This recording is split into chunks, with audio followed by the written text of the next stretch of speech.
Hi everyone, if you're looking for some really easy ways to start saving money on getting your kids clothing or even toys, things like that, I'm here to help you. I've kind of learned what really works for us, and I think these tips will help you out if you're looking to save some money on your kids' stuff. But before we get started, I'm Julia, Aaron's behind the camera, and we are the Canny Couple, a small homestead family in rural Virginia that work every single day to merge homesteading and frugality.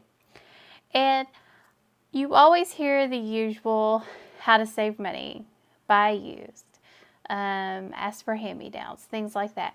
And those are all great ways to save money, but there's also some fundamental things that you can do at any time when you have kids or even if you're buying for yourself, things like that. But definitely with children, that will help you save money in the long run.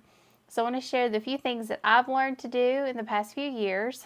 And as you can see, I've got two huge stacks here of clothes because we actually did this and we've been applying these principles for gosh, how long?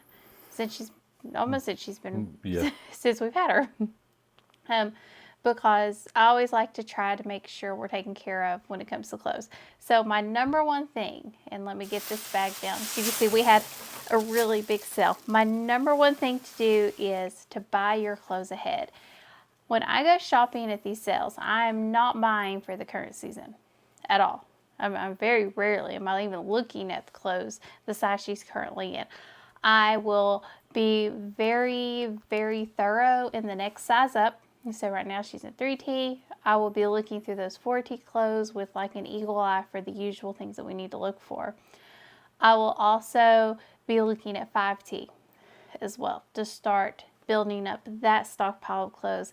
And then I also go up to 6T. Now, if you don't want that many clothes, you don't have room for storage, I understand. I would at least be looking one size up, but definitely 1 to 3 if you have the room and the availability. Because it really does help you save money because you can be so much more selective. Because when I get to the 6T, I know exactly what I'm looking for. I don't feel like, oh, we're not going to have clothes for her for this season. I've got to find specific clothes, and then I don't feel a need to go out and buy a whole bunch of clothes because I still have a few items that I've started to pick up earlier on at deep discounted prices. Know the best deals in your area. This is so important. So everybody says shop yard sales. Well, I'm going to tell you, for us, yard sales, more expensive. Way more expensive. And if I could find girl clothes at yard sales at all. True. We find some toddler infants that we've seen lately. Well, I hit one time. It was they were moving though, and I still ended up spending $3 to $4 per piece. Right. Versus like what you hear people talk about yard sales, you get it for 25 cents a piece. We don't have that. I'm very lucky.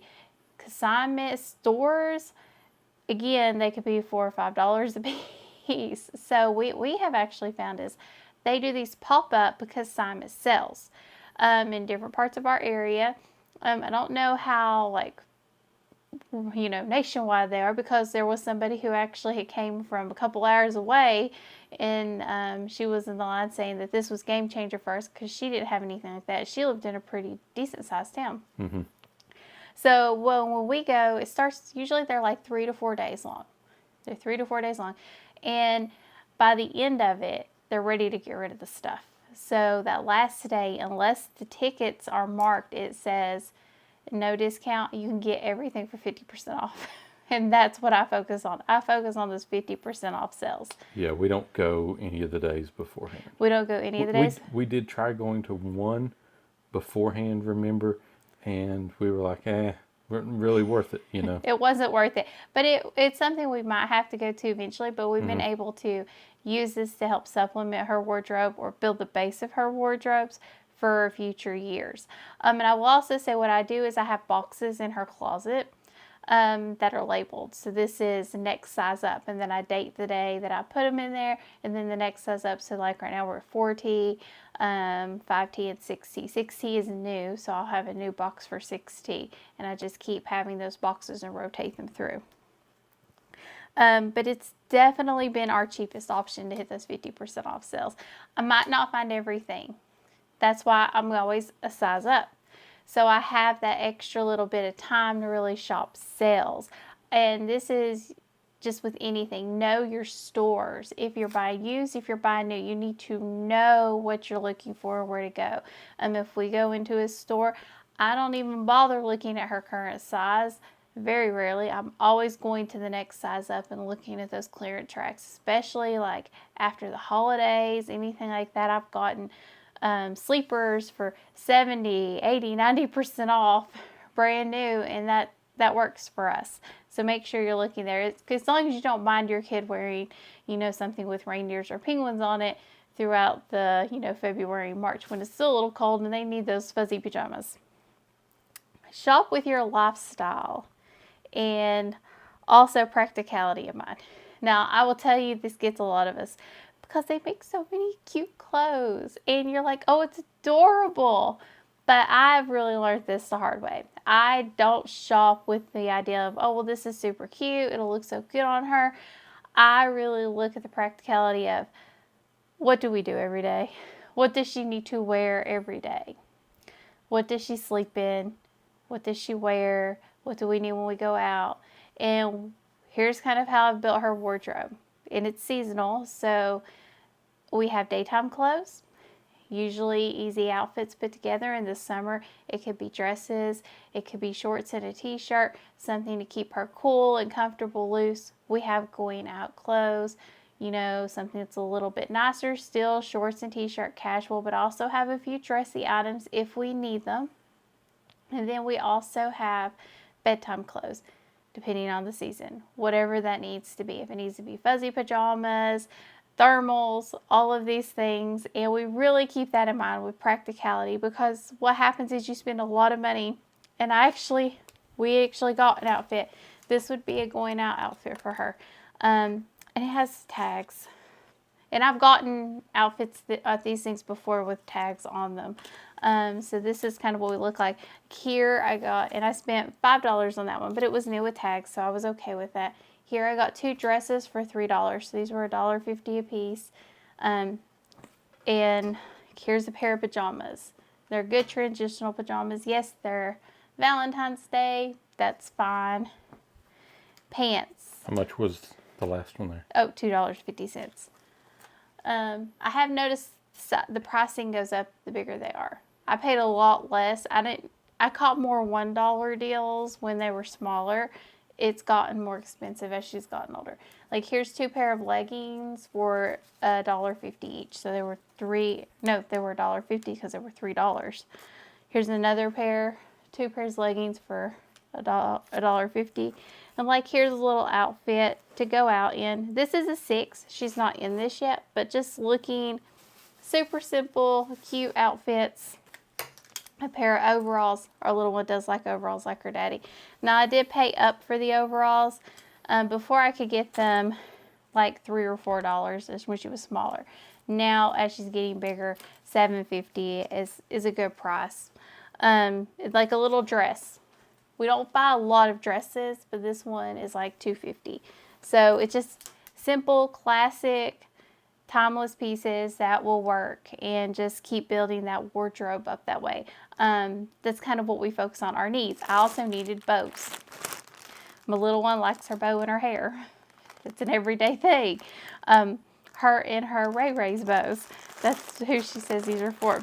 So we got some bows here for her. We also look at sneakers to have.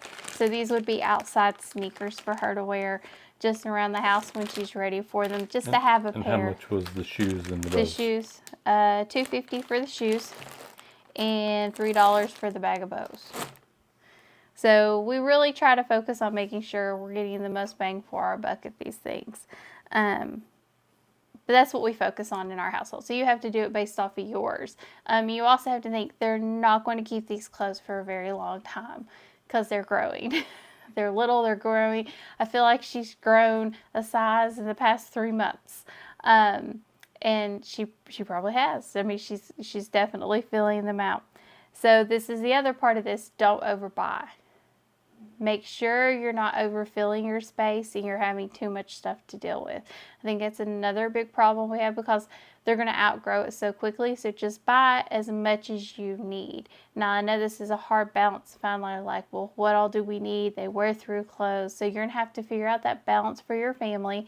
I'm still adjusting to this, but I definitely have pared down what we buy, and I don't focus on buying a lot of cutesy outfits that she might never wear. I focus on t-shirts, pants, dresses that could be worn around the house, things like that, and a few outfits for going out. That tends to be my main focus, because you have a designated space, and this will help you keep your little one's area more organized and also create less stress in your life. So for us, we have one dresser, and I'll talk about this again in another video, but she has a dresser and everything in her size goes in this dresser, and each drawer we know exactly what's in it. The top drawer is pajamas, the second and third drawer are daytime outfits, and the fourth drawer is going out outfits. And this works really well for us because if I'm not able to handle it, Eric can go and pull out clothes. He knows where they go. They're always together.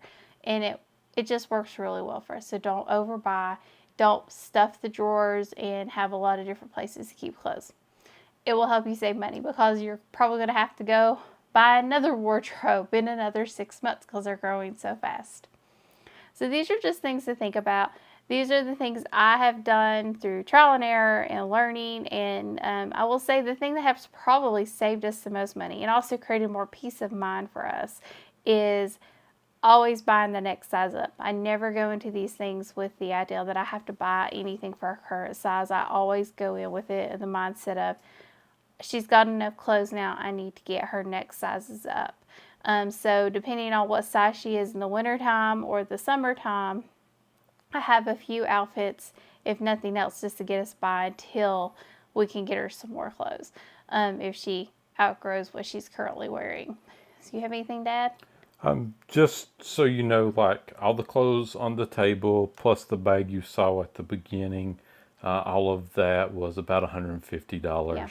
Is how much we spent for that. So showing The bunch. We got her a robe. We got Right. her a whole bunch of stuff. Right. So sort of showing, that amount of clothes for that price. And also think ahead, like, do you have any special events, like the dance recitals?